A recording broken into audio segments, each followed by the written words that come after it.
Nous sommes ici près du bassin des ours polaires du Auhans Dierenpark. Il a été réalisé l'an dernier et nous avons tenté de recréer ici les conditions de vie les plus naturelles possibles pour nos pensionnaires. Comme vous pouvez le constater, les ours polaires se trouvent derrière une vitre d'environ 7 cm d'épaisseur.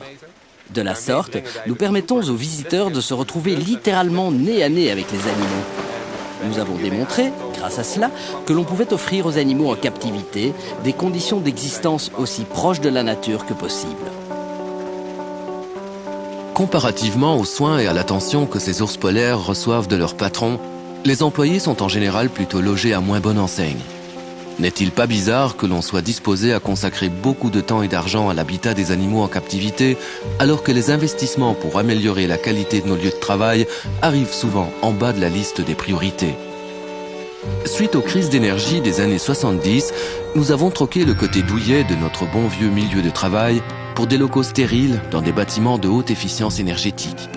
Le stress et l'épuisement total sont entre-temps devenus des phénomènes d'acceptation du domaine du quotidien. Mais faut-il s'y résigner et ne rien entreprendre contre cela?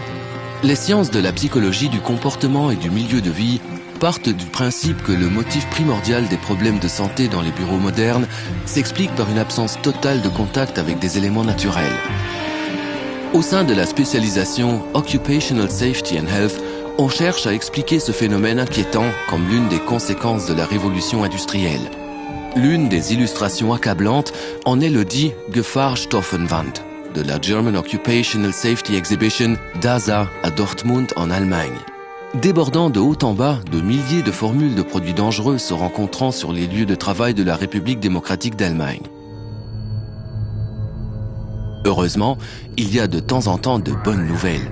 Fin 1989, la NASA, organisme de recherche spatiale et aéronautique des États-Unis, surprenait le monde en publiant les résultats d'une analyse spectaculaire.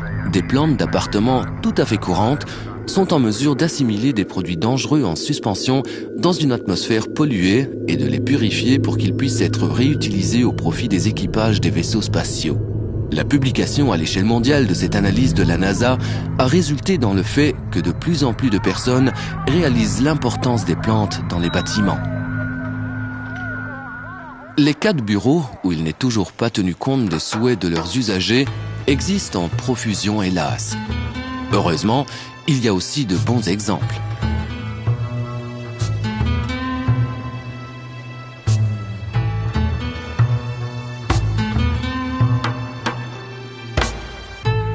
Un autre bon exemple est celui de la bibliothèque municipale, annexe centre culturel d'Herten en Allemagne, où les plantes assument la fonction de système de climatisation traditionnel.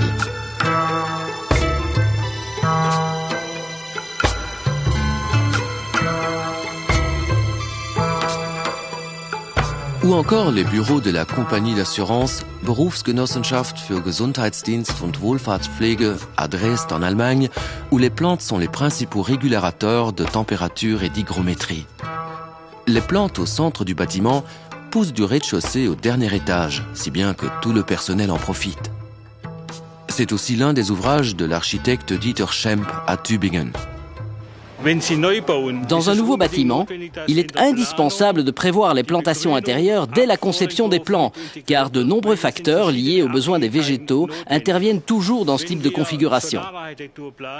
Lorsqu'on réalise un projet d'architecture solaire, il faut utiliser en façade des vitrages spéciaux qui présentent un coefficient K favorable d'environ 0,8. En ce qui concerne le coefficient G, qui détermine la transmission lumineuse, les choses se présentent différemment. Nous devons donc être extrêmement attentifs à choisir des plantes qui s'adaptent aux conditions créées par les vitrages utilisés. Ce sont en général des espèces méditerranéennes ou tropicales.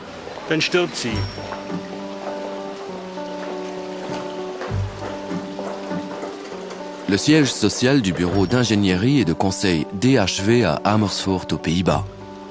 L'architecte a consciemment créé ici une corrélation entre la nature autour du bâtiment et les plantations d'intérieur sur le lieu de travail.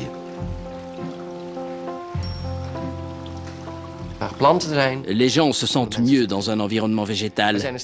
Chez DHV, nous avons étudié cela en profondeur. Les études indiquent clairement que les gens se sentent mieux et sont plus productifs lorsqu'il y a des plantes sur leur lieu de travail. Nous avons démontré que cela s'applique en particulier aux personnes qui travaillent sur ordinateur. Il est prouvé que dans un environnement de plantes, les gens qui travaillent à l'ordinateur pendant 4 heures se sentent mieux et se révèlent plus productifs. L'examen réalisé par la Norvégienne Tove Fjeld a permis d'établir que des plantes installées dans un bureau ont pour résultat une baisse de 30% des symptômes de maux de tête. I was lucky to get a cooperation with the Norwegian oil company Statoil, which J'ai eu la chance d'être aidée par la compagnie pétrolière norvégienne Statoil qui m'a offert l'assistance de 60 employés parmi son personnel. Nous avons commencé nos recherches par étudier dans quelle mesure les plantes peuvent avoir une influence sur les problèmes de santé auprès du personnel de bureau. Et nous avons alors constaté une baisse de 23% des troubles. Après ces études, j'ai contacté l'hôpital norvégien de radiologie, possédant un service de rayons X, où les conditions de travail du personnel laissaient à désirer.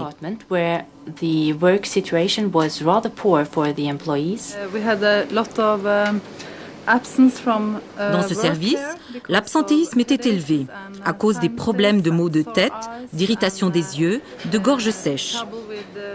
Nous avons alors décidé d'y remédier en plaçant de nombreuses plantes et des lampes à spectre continu.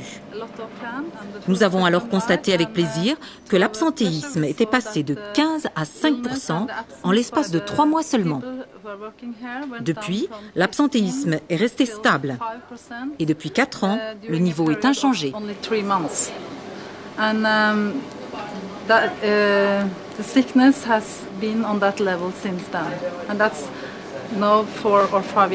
Si tous ensemble, nous arrivons à réintroduire les plantes sur nos lieux de travail, nous en arrivons finalement à constater moins de problèmes de santé, moins d'absentéisme, plus de plaisir au travail et de meilleures performances de la part du personnel.